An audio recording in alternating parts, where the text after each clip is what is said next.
हाँ भ्राता जी, ये मेरे पूर्व कर्मों का फल है, इसमें आपका क्या दोष? नहीं नहीं भरत, ये तुम कैसी बातें कर रहे हो? भ्राता जी, भरत से कथा क्या हुई, मुझसे ऐसा कौन सा खोटा कर्म हो गया जो मुझे आपने अपने छलों से जुदा किया। डर लिया यदि है आपने ऐसा काम, भरत बेशर्म हो गया। सारी अयोध्या को सुनसान छोड़कर चले आए जंगलों में, आप क्या सोचकर? प्यारे भरत, इसमें तो तुम्हारा कोई कसूर नहीं। जरा अपने आप को संभालो और इस फजूल जोश को अपने दिल से निकालो। हैं शत्रुघ्न? हाँ भैया, शत्रुघ्न, वशिष्ठ जी और सभी माताएं हमारे साथ आई हैं। उठो शत्रुघ्न। शत्रुघ्न, मुझे खेद है कि मैं आने से पहले तुम दोनों भाइयों से मिल ना सका।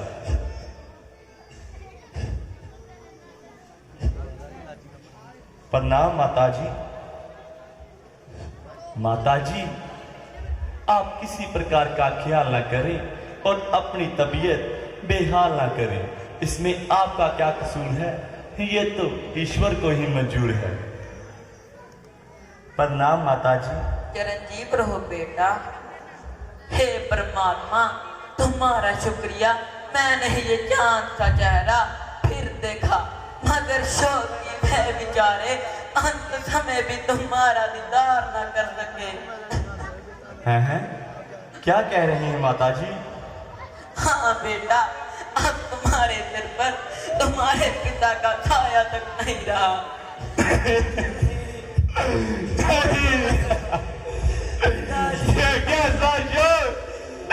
पिताजी कब सितारे पर लोग? दादाजी, क्या मोहब्बत भी नहीं था? नहीं बेटा, वो उस समय कहीं गए थे। ईश्वर, तेरी कैसी करनी है? चार बेटों के होते हुए अंतिम समय उसके पास एक भी ना रहा। है फलक, है जमीन, ये तूने क्या किया? जाते वक्त पिताजी का चेहरा देखना भी नसीब नहीं हुआ। चेहरा देखना भी नसीब नहीं हुआ। चेहरा देखना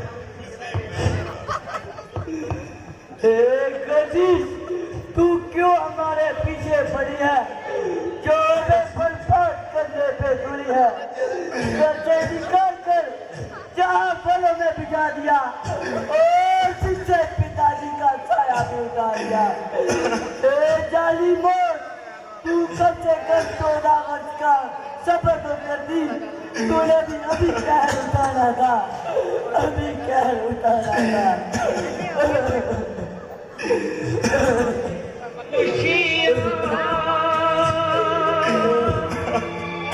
आज है मातम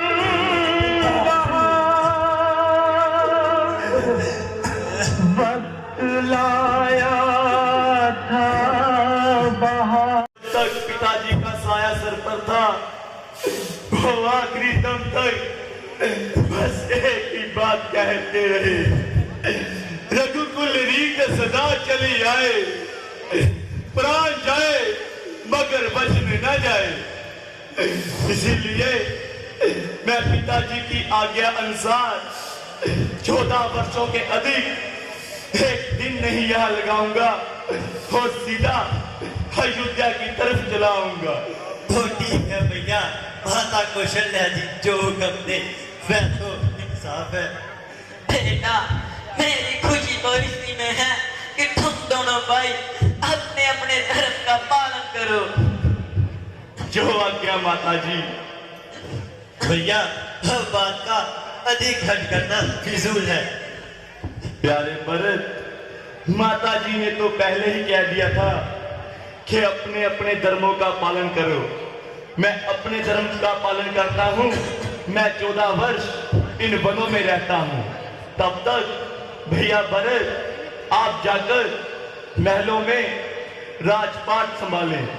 नहीं भैया, अगर आपके लिए यही शुभ धर्म है तो भरत के लिए सबसे बढ़कर यही शुभ कर्म है कि मैं आपके चरणों में निवास करूं और खुद को 14 साल वनवास करूं।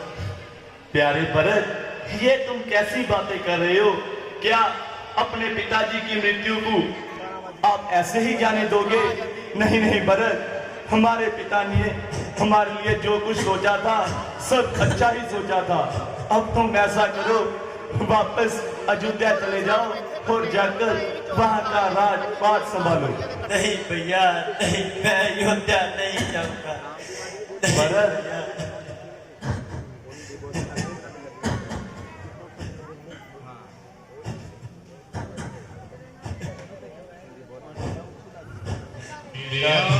राजे आवीरा तेरे सिर ताज सजदाए ओ मेरे। भैया हम आप सभी बातों को भूलकर हमारे साथ अयोध्या चले और वहां का राज्यपाट संभाले। प्यारे भरत, क्या तुम पिताजी के वचन को व्यर्थ ही जाने दोगे? तो ठीक है भैया, अगर आप इतनी हद कर रहे हैं तो मुझ पर इतनी कृपया कर दीजिए कि अपनी कढ़ाई मुझे दे दीजिए। मैं इनको अयोध्या के तख्त पर सजाऊंगा और मगर याद रहे कि 14 बरस से एक भी दिन लगाओगे तो भरत को जीवित नहीं पाओगे, जीवित नहीं पाओगे। प्यारे भरत, ये तुम कैसी बातें कर रहे हो? तुम किसी प्रकार का ख्याल ना करो और अपनी तबीयत बेहाल ना करो। मैं 14 वर्षों के अधिक एक दिन नहीं लगाऊंगा और यहाँ से सीधा अयोध्या की तरफ ही आऊंगा। तो ठीक है भैया, अपनी कढ़ाई मुझे दे दीजिए।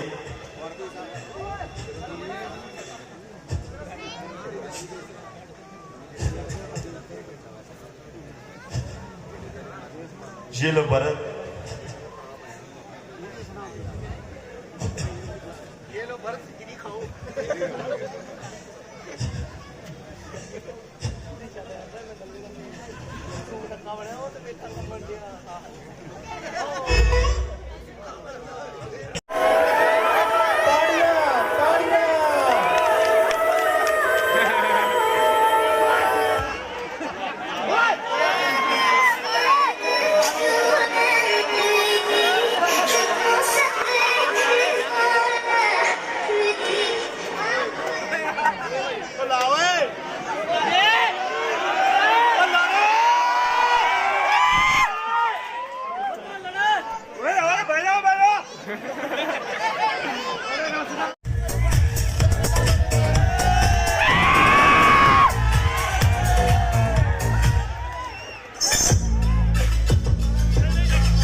दोनों काम बतला दीजिए।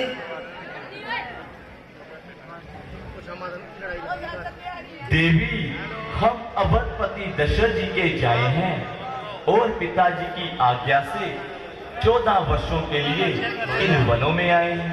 मेरे साथ मेरे छोटे भाई लक्ष्मण और मेरी धर्मपत्नी सीता भी आई है। मेरा नाम राम है। कहिए आपको हमसे क्या काम है? कृपया अपना नाम और रहने का मुकाम भी बता दीजिए। मैं लंकापति रावण की हमशीर हूँ। खूबसूरती और खूबसूरती में खुद ही में नजीर हूँ। मेरे भाई खरुदूषण इसी जंगल में रहते हैं। नाम के लिहाज से मुझे सूपनखा कहते हैं। बड़े बड़े राजकुमारों ने अपनी किस्मत मुझ पर आजमाई है, लेकिन जिस सूपनखा किसी की खातिर में ना आई है। फिर तूने यहाँ आने की तकलीफ क्यों फरमाई है? क्योंकि आपने सूपनखा के दिल में जगह पाई है। तुम्हारी यह पहेली मेरी समझ में तो नहीं आई है। शक्ल से तो अक्लमंद मालूम होते हो, लेकिन हो पूरे शुदाई। अब तो समझो मेरे बाप की जवाई। देवी, जब अच्छे अच्छे राजकुमारों ने अपनी तबीयत तुम पर आजमाई, फिर तुम्हारी इस फकीर के साथ शादी करने की धुन क्यों सुनाई? तबीयत है जहाँ आई तो फिर कौन बादशाह और कौन गदाई। देवी, मैं चाहता हूँ तुम एक बार लक्ष्मण से पूछ लो उनके क्या विचार हैं। मुझे लगता है कि दिल तो उनका भी बेताब है।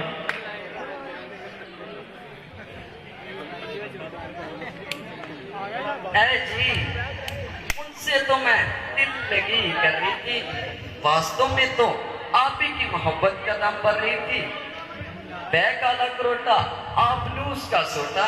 ना आदमी की सूरत, भला मुझे क्या पड़ी आपको छोड़कर उनसे शादी करने की। जब तक पीऊंगी आप ही के चरण धोकर पीऊंगी। मेरी खुशकिस्मती का क्या ठिकाना है कि तुम जैसी स्त्री मुझ पर माइल हो गई और मेरे एक ही नेत्र बांध से गायब हो गई। रंग चंदन की तरह चमक रहा है और चेहरा भी पॉलिश किए हुए बूट की तरह चमक रहा है। खूबसूरती में भी लाजवाब हो। तमाम जमाना तो क्या, तुम तो खुदाई का भी दास हो। तो फिर किन बातों का हिसाब? क्योंकि मैं प्रभु राम जी का सेवक हूँ और तुम्हारा मेरे साथ शादी करने में सारी उम्र की माटी खराब है। तो आपकी तरफ से मैं साफ इनकार समझूं? हाँ, इनकार है। सूपनखा, ये नटखट छोकरा तो बड़ा ही शैतान है। लगता है ये तेरे हाथ ऐसे नहीं आएगा। इसे अपने हुस्न का जलवा दिखाना ही।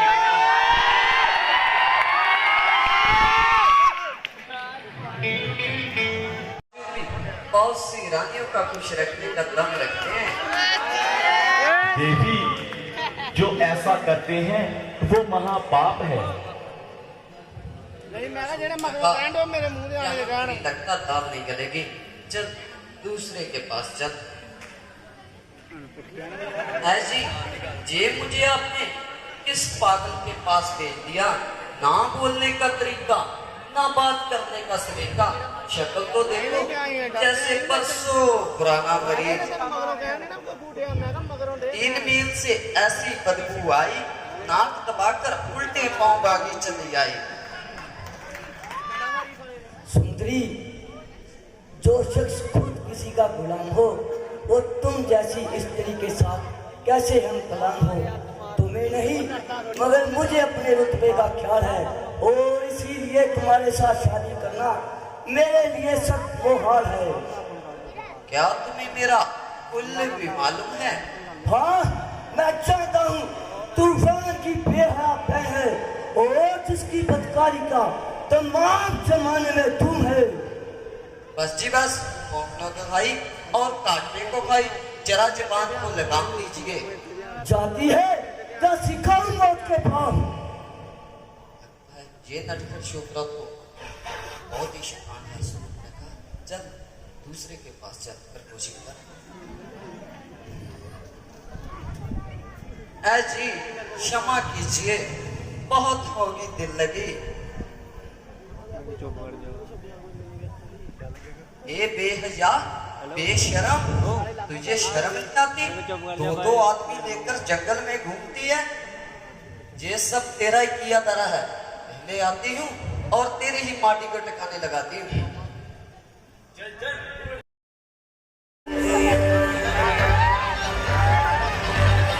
बेटा एक गुटखा खाने का इतना शौक है तो एक काम कर, एक दोस्त और बना ले, कांधा देने के काम।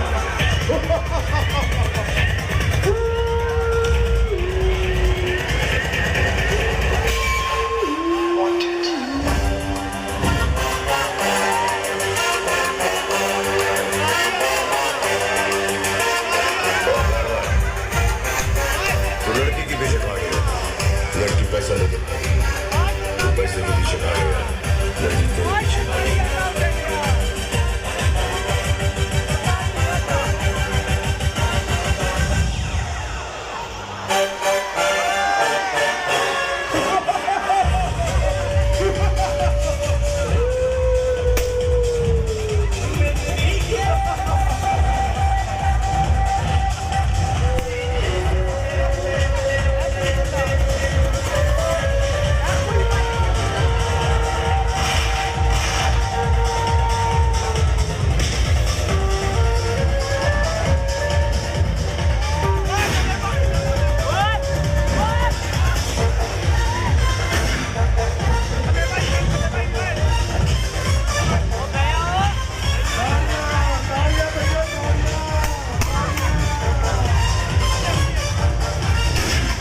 एक बार जो मैंने कमिटमेंट कर दी तो फिर मैं अपने आप की नहीं सुनता।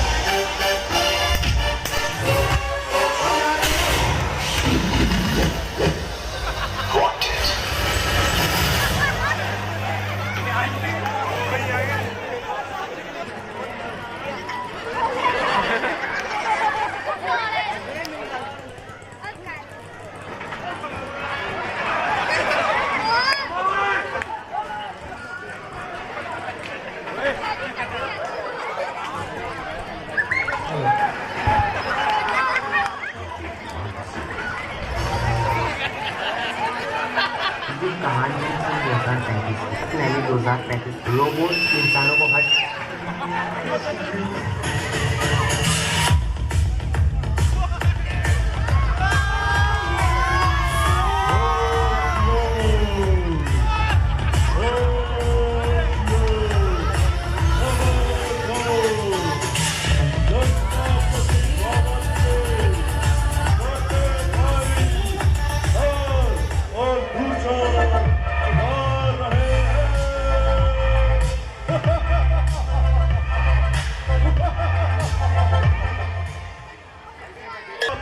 रावण के छोटे भाई और दूसरा उतार रहे हैं।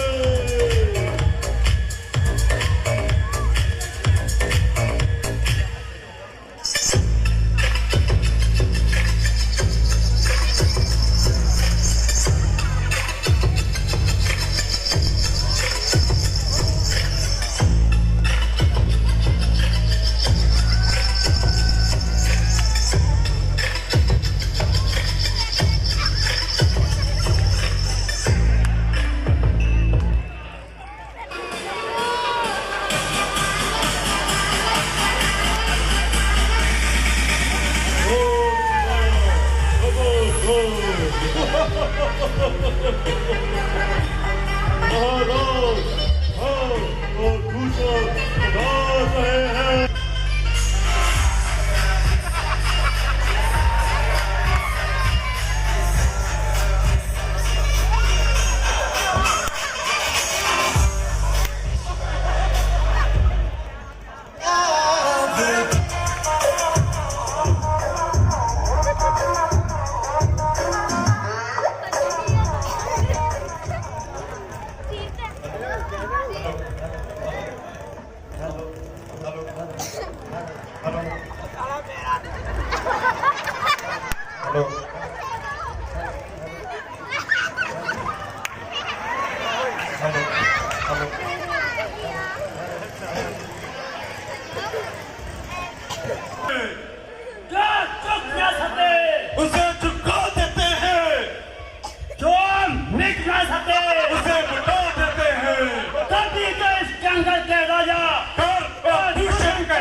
जाएगा। जो भी दूषण से नजरें मिलाएगा तत्काल भस्म हो जाएगा। मेरी क्रोध की ज्वाला से ना कोई बचा है, ना कोई बच पाएगा। भस्म हो जाएगा जो नजरे हाथ से मिलाएगा।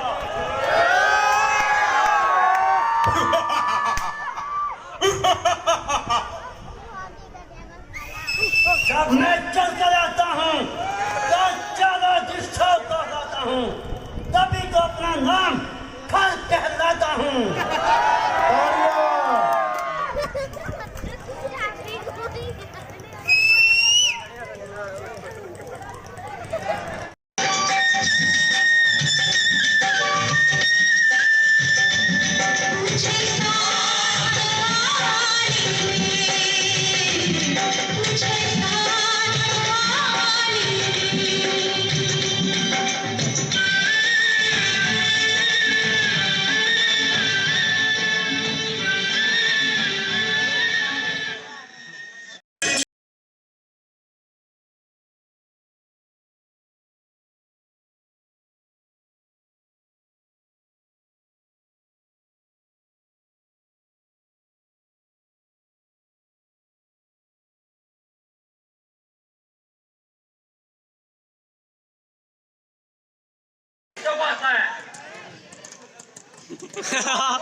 उत्तम, अति उत्तम।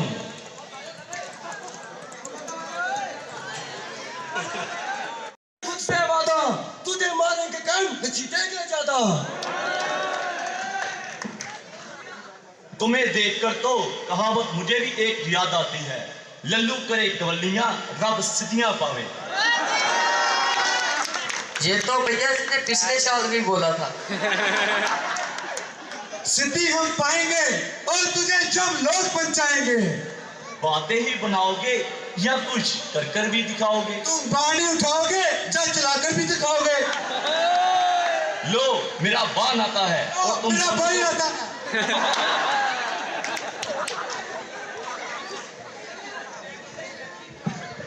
वो लोग क्या कर पाएंगे जो अकेले तीर ही चलाएंगे।